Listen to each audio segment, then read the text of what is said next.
hear a bell ring. One more look and I forget everything. Whoa, Mamma Mia, here I go again.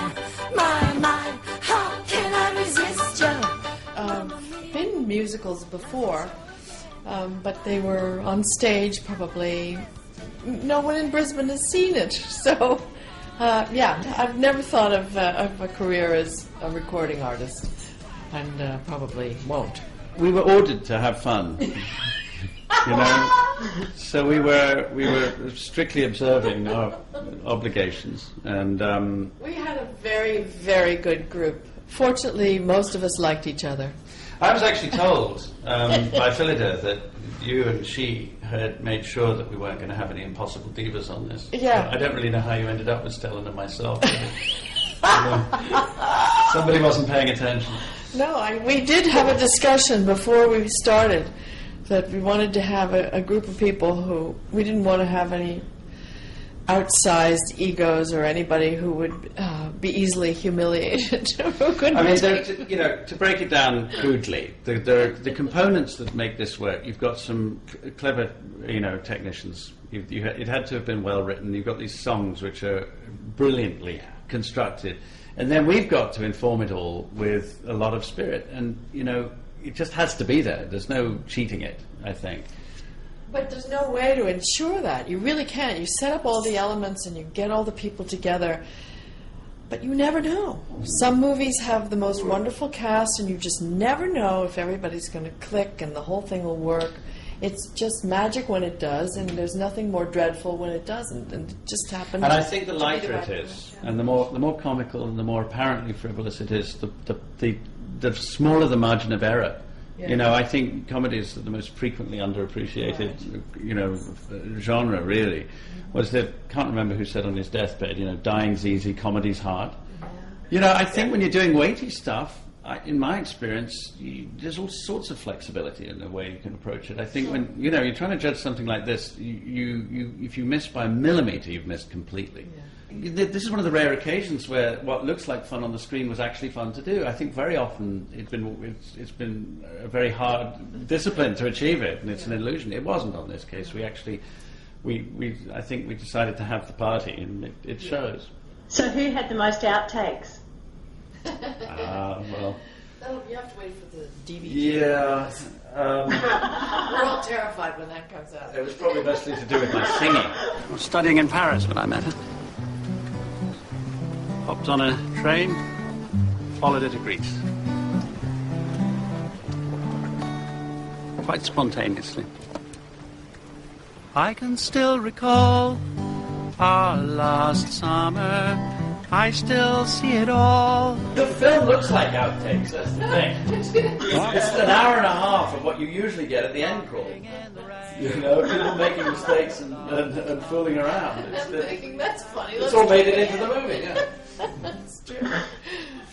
Kelly from the ABC. At the after party, apparently, Benny's band provided the music. I'm just wondering if the girls from ABBA sang, and Meryl, did you get to sing with them? Oh, no, they didn't sing. When they say Benny's band, he's got a lot of different configurations of musicians in Sweden, and one of them is his Swedish traditional music band. So it's a tuba, two fiddlers. He plays the accordion. It's Swedish traditional music. It's not what you think. Benny is an accordion player first and last. And he has. That's what he did before ABBA. That's what he still does now. Yeah, it's folk music, but sort of a really bouncy kind of thing. It's really exhilarating. I mean, you can actually, one's hair can curl at the thought of traditional folk music sometimes if it's not. But this is really gutsy, beautiful. Yeah. And I hear that you, as a cast, were instrumental in getting the four of them back together for one of those rare instances where they are in the same place at the same time.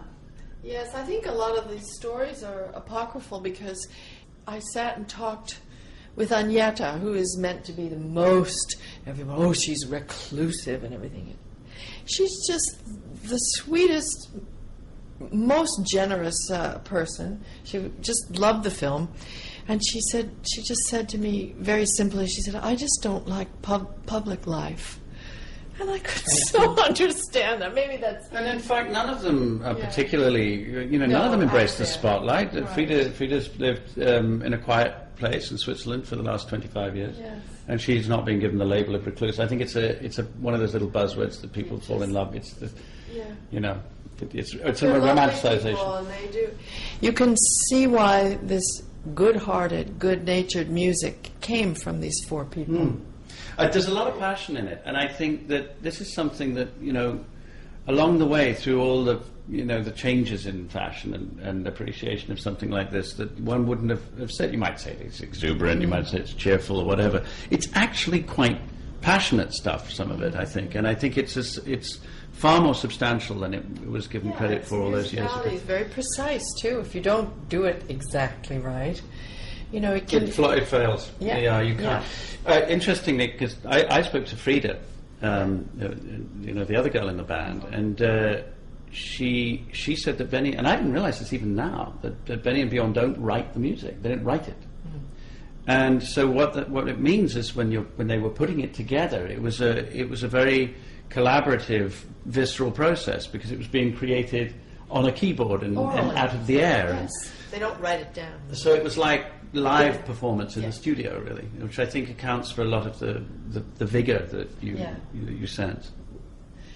We all, came to it with terror, and we all were terrified that we would be the one designated, the worst. There was a moment that really did bother me, actually, was when I first heard you singing, because I thought, don't tell me she can do this as well. We're all here just like, I managed to find a key with a range of just to here and here I might get away with. If somebody tweaked a few knobs and I could accompany myself, and that, I'd only had a couple of bars before, the harmonies kicked in.